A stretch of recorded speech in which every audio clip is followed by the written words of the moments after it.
네, 민주당에선 대선 경선 레이스에 본격 불이 붙고 있습니다. 네, 국회 취재기자 연결해서 오늘 상황 들어보겠습니다. 방현덕 기자, 현재 8명의 후보가 뛰고 있는데 컷오프도 곧 발표되죠? 네, 그렇습니다. 민주당은 오는 일요일 오후 예비 후보 8명 중 2명을 컷오프합니다. 오늘 오후에는 컷오프에 앞서서 마지막 TV 토론이 예정됐는데요. 일부 후보는 오전 일정을 소화하고 또 일부는 토론 준비에 매진하고 있습니다. 선두를 달리는 이재명 지사는 페이스북을 통해서 당분간 현장 경선 활동을 자제하겠다고 밝혔습니다.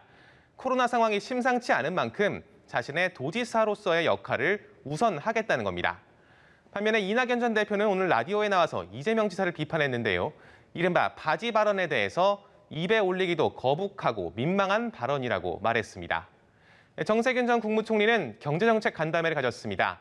앞서 단일화한 이광재 의원과 함께 경제 비전을 밝혔습니다. 여권에서는 야권 선두주자 윤석열 전 검찰총장을 향한 비판도 이어졌습니다. 이낙연 전 대표는 윤 전 총장의 장모가 구속되고 부인도 수사받고 있다며 붕괴하기 시작했다고 공세를 폈습니다. 윤호중 원내대표는 탈원전을 주장하는 윤 전 총장이 탄소 중립이 아닌 탄소 중심이라는 오타가 적힌 마스크를 썼다며 그만 웃겨달라고 깎아내렸습니다. 네, 국민의힘 상황도 살펴보죠. 국민의힘이 경선준비위원회 오늘 출범을 했다고요? 네, 그렇습니다. 당내 최다 선준 한 명인 서병수 의원이 위원장을 맡았는데요. 서 의원은 현재 자가격리 중이라 내일 화상으로 첫 회의에 참석할 예정입니다.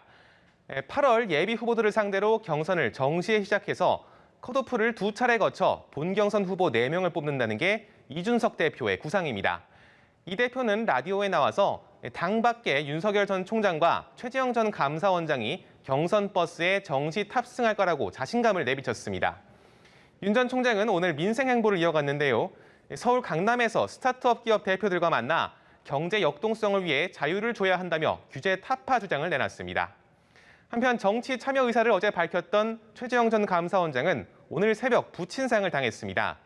빈소는 서울 신촌 세브란스 병원에 차려졌는데 최 전 원장은 이 자리에서 기자들과 만나서 부친이 대한민국을 밝혀라, 소신껏 해라 이런 마지막 말을 남겼다고 전했습니다. 오전부터 국민의힘 대외 창구인 권영세 의원이 다녀가는 등 조문 행렬이 이어지고 있습니다. 윤 전 총장도 저녁 식사 전 조문을 계획하는 걸로 전해졌습니다. 네, 33조 원 규모의 2차 추가 경정 예산안에 대한 국회 심사가 본격적으로 시작됩니다. 김부겸 국무총리가 방금 전에 조속한 심사를 당부하는 시정연설을 했는데요. 내용 소개해 주시죠. 네, 김 총리는 재난지원금의 선별 지급 불가피성을 호소했습니다. 지금 필요한 건 포용적 회복이라며 더 형편이 어려운 이웃에게 더 두텁게 얹어드리는 게 공동체가 선택해야 할 길이라고 호소했습니다. 작은 차이로 지원금을 받지 못하는 분도 계실 것이라며 죄송하다고 이해도 구했는데요. 현재 정부가 제출한 추경안은 소득 하위 80%에게 1인당 25만 원씩 재난지원금을 지급하는 내용입니다.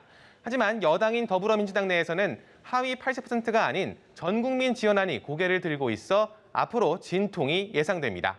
지금까지 국회였습니다.